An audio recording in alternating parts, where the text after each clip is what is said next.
What's up, everybody? Hope you all having a great day today.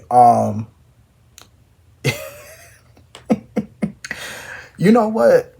I did some crazy shit at work today. Um, so I was getting ready to do a tour. Well, in the security world, it's a that's what we call a patrol. For those that don't know, we call it a tour. So I was getting ready to do a tour of the building, and I got my work phone. So you have to scan every checkpoint. So every checkpoint we got to scan it. I made the mistake and I didn't realize I did it. But when I was turning the phone over to scan, because I had to make sure I turn it a certain way so the sensor, so to get the scan on it, I accidentally hit the freaking panic button on the phone. I hit the panic button. And all I hear is this loud ass noise coming from the phone. And I like quickly turn, I look, I'm like, oh shit, I hit the panic button. So I turn it off. Literally 2 seconds after the damn thing goes off, I get a text message on my personal phone from my supervisor. So she's like, are you good? Are you good? The panic button went off. Are you good? I'm like, yeah, I'm good. I made a mistake and hit the damn button. She was like, okay, I'm just making sure as long as you're good. I said, nah, we're good. We're good. That's the first time that's ever happened to me. I swear to God. I'm like, now I got to be extra careful with this phone. 'Cause I think my thumb must have hit the back button or something like that, or the home button, and I must have hit the panic button. I was like, oh shit, that was wild. Thank God the National Guard didn't show up. Because usually you gotta be a little careful. Because usually you hit them damn panic buttons, police, fire department, everybody be showing up. You gotta be careful. Thank God that didn't happen. But anyway, getting into this episode of GH, Diane, Diane fucking Miller. Why do I get the feeling Diane was doing shit on purpose? I get the vibe from her that she was doing this on purpose. That's the vibe I'm getting. Because Diane is not known to be clumsy. She's not known to be this careless with things. You know what I'm saying? So for her to make a mistake and put the commitment papers in that folder that she handed Marco, and he looked at it and he was like, what's this? That don't sound like something Diane would do normally. You know what I'm saying? Don't get me wrong. I know people ain't perfect. They human. They make mistakes. That one I was thinking like, okay, maybe she did, make a little mishap and put that in here. But then she took it, put it in a folder, and just wrote Davis on it. I was suspicious by that because I was like, why would you just write Davis up there? Why you ain't just put Alexis Davis? Why would you put Davis?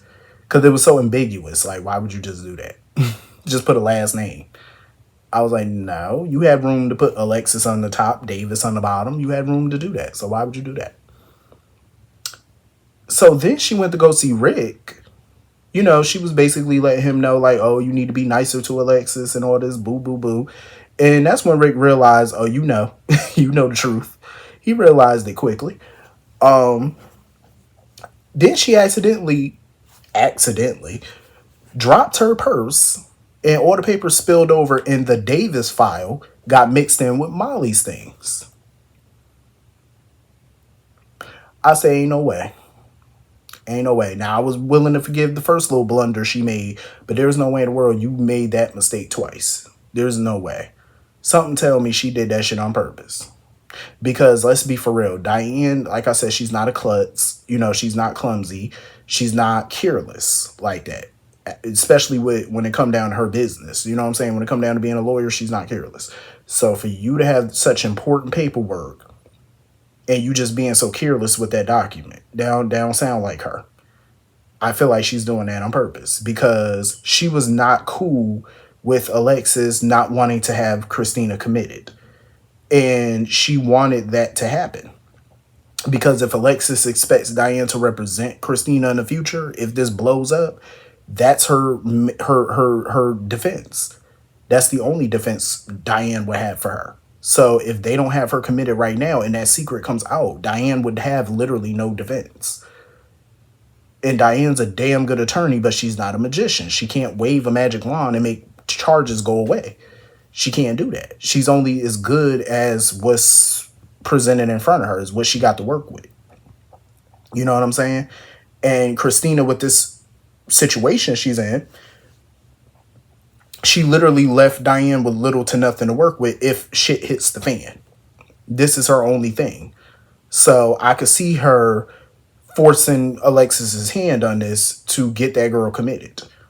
I don't know. A part of me want to believe that this was all a big mistake, but another part of me feel like she could have done that on purpose. Like she wanted that out there, or she wanted Molly to find it, or somebody to find it. You know what I'm saying? To kind of force Alexis' hand, maybe. I don't know, but it just seemed like that was purpose. That was on purpose.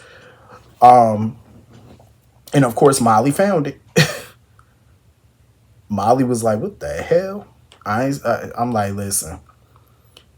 And you know Molly gonna wonder why Christina would have commitment papers. So she gonna ask a bunch of questions. She gonna ask. I don't know though. I mean, as far as Marco go, I don't know about trusting him. I don't know about fully trusting him. He claimed that, he on the up and up, but I don't know. Your word don't mean diddly squat. I wouldn't trust nothing that came out his mouth. I'm just saying. So anyway, moving on from that.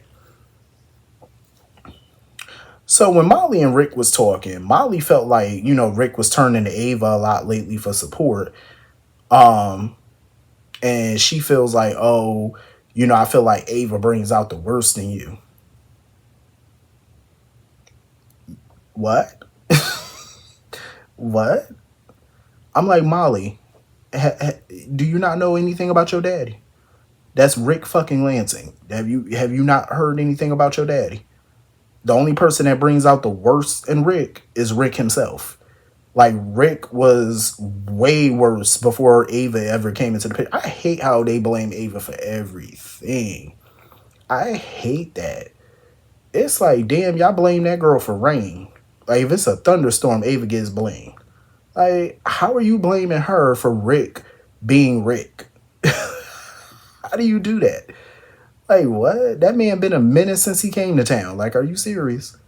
She don't know nothing about her daddy. I could tell. She don't know a lot about her father. It's quite obvious. And I agree with Rick. Him and Ava have an understanding. They understand each other. You know what I'm saying? They both are town pariahs. You know what I'm saying? They both have done unscrupulous things. They it's a lot about them that they have in common. What are you gonna do? They attract, they're attracted to each other. What of it? Because Rick was like, oh, I hope you're not giving me an ultimatum, like you or Ava or whatever. And my thing is, if Molly was given an ultimatum, I would choose Ava in a heartbeat. I'm going to tell you why. Ain't no child of mine, especially a grown one, going to tell me who I can and can't associate with. You're not going to do that. You ain't going to dictate my life. Because if you dictate my life on one thing, you're going to try to do it on several others. It ain't going to happen. You don't like the way I'm living? You don't like the choices I'm making? Tough shit. That's your problem. Not mine. That's on you. Anyway, Cody was a part of this episode. Let's move on. He's insignificant. He really is. So anyway, Lulu, she ain't slick. Lulu ass is not slick. Her trying to talk to Lucas about his adoption and the process and all that type of stuff. She thought she was slick. I see right through all of that. I feel like she went to Lucas to get reassurance from him about what she's trying to do. Because I feel like she's trying to get more info and trying to find BOQ and Dante's child. That's what I really think she's trying to do. Because this whole adoption story is, come on now. This the article that you want to write about adoption after what you know about Dante and BOQ and their child. And you chose that. Well, don't get me wrong. That was one article of many that she presented to the banner. The banner chose the adoption story that they wanted to go with. So I ain't putting all of that on her, but a lot of that goes on Lulu, because why would you even submit that as an option if you weren't up to something nefarious? Why would you submit something like that for them to consider for you to write? It's a plenty of other stories Lulu could have wrote that were way more interesting, and you chose to put adoption in there as a consideration for a story. You ain't slick. And I feel like when Lucas told her, oh, he was happy with the time that he had with his dad, I feel like that was Lulu's confirmation that she needed to move forward with trying to find BOQ and Dante's child. That's how I feel. And I feel like BOQ was putting the pieces together too after she spoke with Lucas. After she spoke with Lucas and Lucas mentioned, Lulu interviewing him and stuff like that, doing an adoption piece, BLQ made a beeline for her ass because I think BLQ figured out what Lulu trying to do. She ain't slick. You ain't low. Come on now. I see right through all the bullshit. Come on now, Lou. Come on, Leslie Lou. Do better. So anyway, moving on from that. I love the scenes with Jason and Danny and Rocco and Dante. I love those little, bonding scenes with all of them. Because this is exactly what Sam wanted. This is exactly what Sam wanted. She wanted her kids together. She wanted, Jason to step up to the plate. And in another way, she wanted Drew to step up to the plate too with his raggedy ass. But he's doing the complete opposite of what she wanted. But I love it though. I love that, Rocco and Danny see each other as brothers. I love that. And that Danny is there, that Jason is there for Danny. And that's what Danny needs. I'm glad that Jason is taking at least a day, a episode, to spend some time with his son and not worry about everybody else and their damn problems. You know what I'm saying? Tend to your child. And that's what I love to see. Love to see it. And Lulu wants to sit here and ask Rocco, oh, would you, I think it was to the fact of, did he prefer to live with Dante or whatever full time? Like, does he miss what he had or whatever? But, Rocco basically was like, I like living with you. He was like, I love living with you naturally. I mean, you're his mama. Of course, he gonna love living with you. But at the end of the day, he had a new routine, that was familiar to him.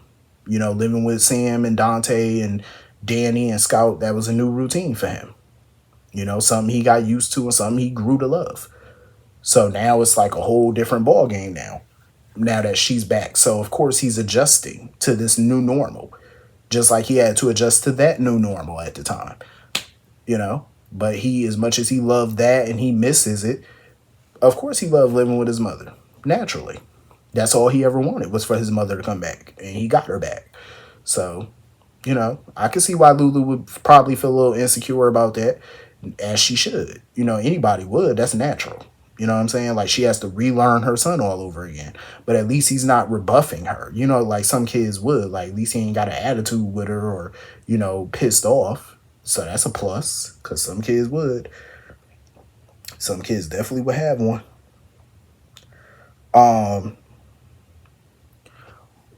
Why, oh why, would Sonny leave Donna with Christina? Why? Why would you let that nut around your child? Like, I'm just saying. Ugh. And Alexis coming over there talking about something, oh, you need to let the past go. And Alexis, stop beating that dead horse, please. You don't need to be telling this grown girl she need to let the past go. She know what she's supposed to do. If she still wants to sit here and hound Ava down and be a fool, let her be a fool. Stop protecting her. Because the more you protect her, the more of a foolish child you get. I'm just saying. But anyway, I love that scene with Donna when she got Christina's cell phone and videoed her father and stuff like that, called her dad. That was a cute scene. Sonny trying to reassure her that he good and whatnot. I'm going to tell you like this. I love the friendship that Sonny and Carly have. I really do. Like when they could, be cool with each other and co-parent, but still be a little snarky with each other. I love it. Them getting back together romantically, hell no. I'm sorry, but no. I don't have it in me to watch Sonny and Carly go back down that road in the future. I don't have that. I prefer she just be a good friend, be a good co-parent. That's it. Like, let that be that. because anything romantic, I don't have it in me. I can't go on that merry-go-round again. We done been through it 50 million times. Okay? They done been back and forth since I was a child. I ain't got time for that shit in my adult life. I don't have time. Let that go. Let it go. I'd rather watch them as they are right now. That works for me. But good thing Brick was there though. He got some people or whatever, he got some people looking out for, her and Sonny while they in town and whatnot, which is cool, even though I'm pretty sure Sidwell person probably gonna get past all of that. Cause Sidwell's slick. He definitely gonna send a goon to come handle that. But I don't know. I feel like at some point Sonny is gonna definitely have to make a decision about this mob life. Because I think him and Jason did talk about an exit strategy, like an exit plan, like months ago. I think it was around the time when Michael got burned up. They talked about an exit plan. They need to start facilitating that because it's about time. But anyway, that was pretty much the whole episode. Hit the comment section. Let me know what you all thought. And I will see you all later. Peace.